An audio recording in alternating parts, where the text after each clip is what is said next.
নিচু স্তরকে না, উপর স্তরেও দুর্নীতি হয়। দুর্নীতি ছাড়া পশ্চিমবাংলায় রাজনীতি হয় নাকি? তো আমরা সেই পঙ্কিল আবর্তের মধ্যে রাজনীতি করতে নেমেছি।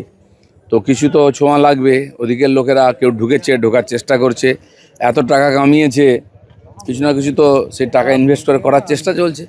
পার্টি সতর্ক থেকে তার রাস্তা বার করছে যাতে এই ধরনের ঘটনা না ঘটে।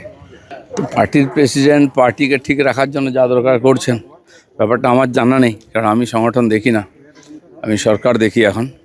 তো চিন্তাভাবনা চলছে যে ধরনের সমস্যা বর্তমান পরিস্থিতি হচ্ছে তার সমাধানের জন্য রাস্তা বার করছে পার্টি। তো যেটা ঠিক মনে করেছেন তারা সেটা ঠিক করছেন। তাহলে কি কোথাও কি এটা বোঝা যাচ্ছে যে নিচু স্তরে বা কোথাও একটা স্তরে একটা দুর্নীতি বা মানে সমস্যা? নিচু স্তরকে না, উপর স্তরেও দুর্নীতি হয়। দুর্নীতি ছাড়া পশ্চিমবাংলায় রাজনীতি হয় নাকি? তো আমরা সেই পঙ্কিল আবর্তের মধ্যে রাজনীতি করতে নেমেছি। তো কিছু তো ছোঁয়া লাগবে। ওদিকের লোকেরা কেউ ঢোকার চেষ্টা করছে, এত টাকা কামিয়েছে, কিছু না কিছু তো সেই টাকা ইনভেস্ট করে করার চেষ্টা চলছে। পার্টি সতর্ক থেকে তার রাস্তা বার করছে যাতে এই ধরনের ঘটনা না ঘটে। রাজ্যে লাফিয়ে বাড়ছে চিনির দাম, এই পরিস্থিতিতে গতকাল বলেছেন মুখ্যমন্ত্রী যে ব্যবস্থা নেওয়া হবে। কালোবাজারি বা মজুতদারদের জন্যই কি দামটা বৃদ্ধি বলে মনে হচ্ছে? সেটা তো বলতে পারবো না। টাস্ক ফোর্স দেখছে, সরকারি অফিসাররা দেখছেন যে সমস্যাটা কোথায়, হঠাৎ কেন চিনির দাম বাড়লো। আর যেহেতু মুখ্যমন্ত্রী নিজে বিষয়টা দেখছেন, তো সবাই একটু অপেক্ষা করা উচিত। তার সঙ্গে এখন তার বিয়ে থা ইত্যাদি নাই, এই জন্য সাবধানে একটু করা উচিত। নিশ্চয়ই সরকার রাস্তা বার করবে।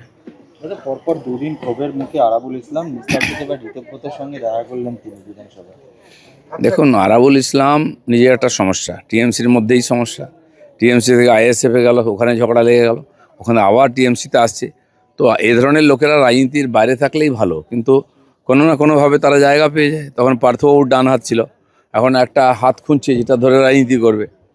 ভাঙড়ের যে অশান্তি, হিংসা, এত লুটপাট এরাই শুরু করেছে, এবং ভাঙড়ের লোককে এরা শান্তিতে থাকতে দেয় না।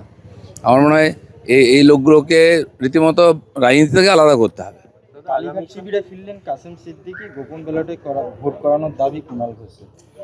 দেখুন, এইসব চলতে থাকবে, ওদের বাড়ির ব্যাপার, আমাদের নাক করাবার দরকার নেই। দাদা, আগামীকাল বিশ্ব হিন্দু পরিষদের একটা পুজো নিয়ে বৈঠক আছে। মূলত তাদের যে মিটিংয়ের বিষয়বস্তু তা হলো সাত্ত্বিকভাবে পুজো করা।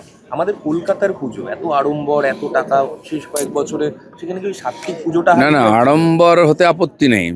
লোক বিয়েতেও বিশাল আড়ম্বর করে, খাওয়ায় দাওয়ায়, অতিথি ডাকে, কিন্তু বিয়ের যে মন্ত্র, বিয়ের যে রীতিনীতি, সেটা পণ্ডিত মশাই করেন।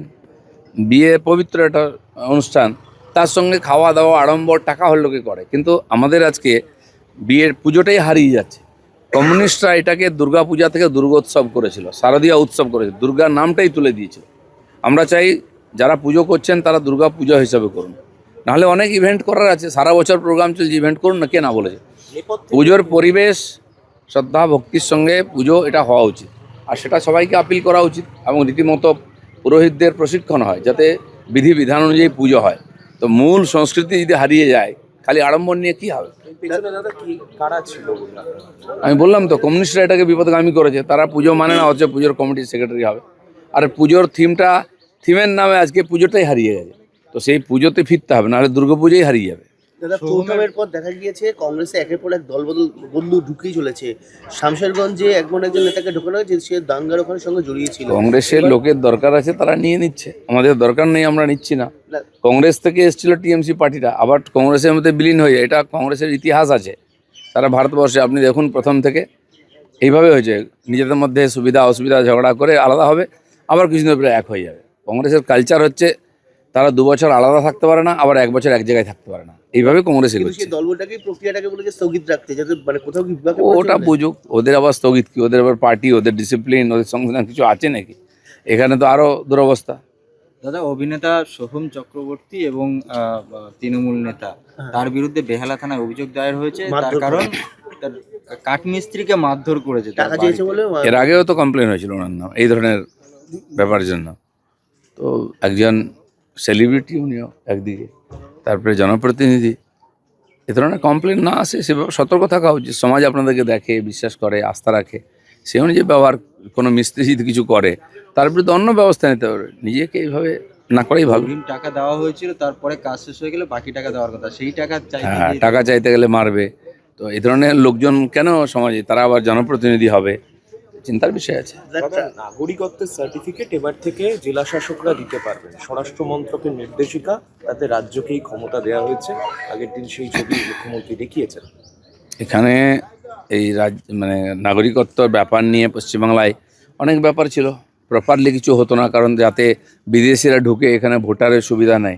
আর 91 লক্ষ ভোটারের নাম বাদ গেছে, তাদেরকে ডকুমেন্ট নেই ভারতীয়তার, এবং তাদের সমস্ত সুবিধা থেকে আমরা আলাদা করছি। জিরামজির বাড়ি কাজ পাবে না, আধার মানে জব কার্ড থেকে আরম্ভ করে আবাস যোজনার বাড়ি পাবে না, শৌচালয় পাবে না, এবং অন্নপূর্ণা ভাণ্ডারের লাভও তারা পাবে না, এবং সমস্ত ভোটাধিকারও তারা চলে গেছে। এদেরকে সব দিক থেকে বিচ্ছিন্ন করতে হবে এবং দেশ থেকে তাড়াতে হবে। সেই প্রক্রিয়া সব জায়গায় চালু হয়েছে। সেই জন্য রাজ্য সরকারের পক্ষে তদন্ত করে দেখাটা সহজ, দিল্লি থেকে এসে করাটা খুব সমস্যা।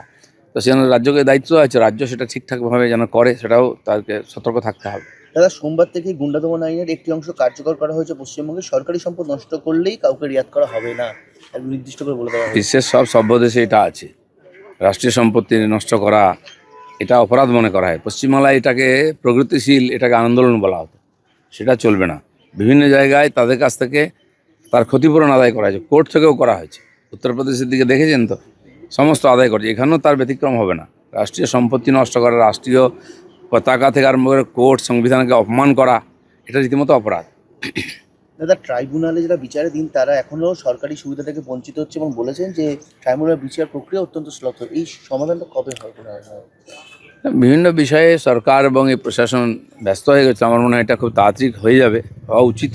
মানুষকে বহুদিন আর সুবিধা থেকে বঞ্চিত রাখা যায় না, আর সেই জন্য তারা তাদের ভোটাধিকার বাদ দিয়ে তারা তো সব জায়গায় সব পাচ্ছে, এখন কোথাও বঞ্চিত করা হয়নি। স্যার, দাদা লাস্ট কোশ্চেন। সরকারি মেডিকেল কলেজে যারা শিক্ষক তারা প্রাইভেট প্র্যাকটিসে রাশ টানলো স্বাস্থ্য দপ্তর। বলেছে যে অনুমতি যারা কাছে আছে তারাও নির্দিষ্ট প্রক্রিয়া মেনে প্রাইভেট প্র্যাকটিস করবে, যাতে সাধারণ মানুষ ভালো পায় সরকারি হাসপাতালে। সরকারি ডাক্তারদের প্রাইভেট প্র্যাকটিস, সরকারি স্কুলের মাস্টারদের প্রাইভেট টিউশন, এটা পশ্চিমবাংলায় একটা সাধারণ ব্যাপার। আর সেই জন্য স্কুলের পড়াশোনা আর হসপিটাল চিকিৎসা ভালো হয় না। তো তাকে সুবিধা দিচ্ছে সরকার, সেই অনুযায়ী সেবা দেওয়া উচিত। তাদের বিভিন্ন নার্সিংহোমে ইন্টারেস্ট বেশি থাকে, হসপিটালের সময় না দিয়ে নার্সিংহোমে বেশি সময় দেয়, এই কমপ্লেন বারবার এসেছে। তো সেটা ডিসিপ্লিনের মধ্যে থাকা উচিত। সরকার সেটাকে জোর দিচ্ছে আস্তে আস্তে, যাতে মানুষ পরিষেবা পায়। দাদা, কালকে দেখা যাচ্ছে আপনি হাতে বন্দুক নিয়ে একটা করছেন, কি বলবেন? খড়গপুর আমাদের শুটিং ক্লাবের ওখানে প্র্যাকটিস চলছিল, তারা আমাকে আজীবন সদস্যপদ দিয়েছেন। তো তারা বললেন, তাদের সঙ্গে আমি প্র্যাকটিসও করলাম শুটিং। একটু বন্দুক তো এইভাবে কোনোদিন ধরিনি, ধরার প্র্যাকটিস করলাম। আর সেখানে অফিসাররাও ছিলেন, আমাদের আইসি ছিলেন, আমাদের এসডিও ছিলেন, তারাও ছিলেন ওর সঙ্গে। অনেক কিছু নতুন নতুন পৃথিবীতে শিখতে, সবসময় কিছু শিখতে হয়। এখানে গল্ফ খেলা শিখছি আমি, ওখানে শুটিং শিখছি, সাংবাদিকতাও শিখবো ভাবছি। দাদা, যাদবপুর বিশ্ববিদ্যালয় হয়ে গেছে।